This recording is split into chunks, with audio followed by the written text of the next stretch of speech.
الله ګل مجاهد له شرمېدلو وروسته چیرته تللی دی؟ ملګرو ملتونو تازه څه ویلي دي؟ کابل نن داسې کومې پیښې ولړزوه؟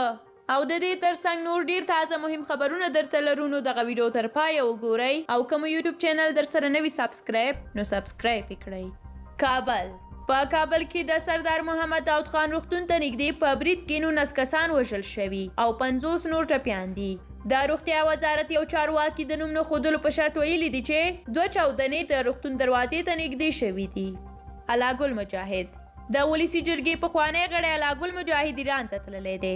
نوموړی نږدې یوه میاشت وړاندې کابل کې نیول شوی و او پر ټولنیزو رسنیو یې ویډیوګانې خپرې شوي چې پکې وهل او ډبول ورکول کیږي. نوموړي د تیر حکومت پر مهال دا ګواښ کړی و چې دومره زور لري چې د ورځې دننه ولسمشرۍ ماڼۍ ونیسي.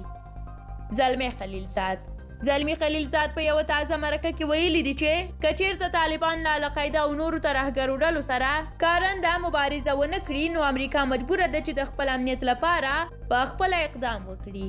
خلیلزاد ټینګار کړی دی چې بې له شکه دا اقدام به نظامي وي.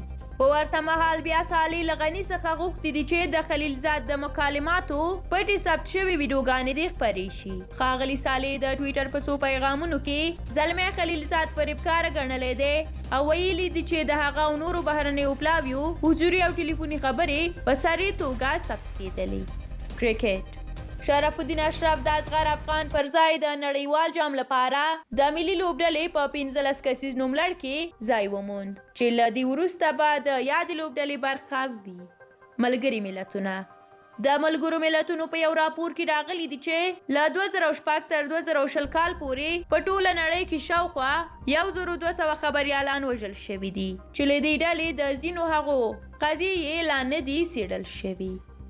ترکیه اردوغان په یوه خبري ناسته کې ویلي دي چې له بایډن سره یې د افغانستان، سوریې، لیبیا او مدیترانه‌یي سمندر په اړه تر خبرو ورهاخوا د اقتصادي همکاریو پر پراختیا هم توافق کړی دی.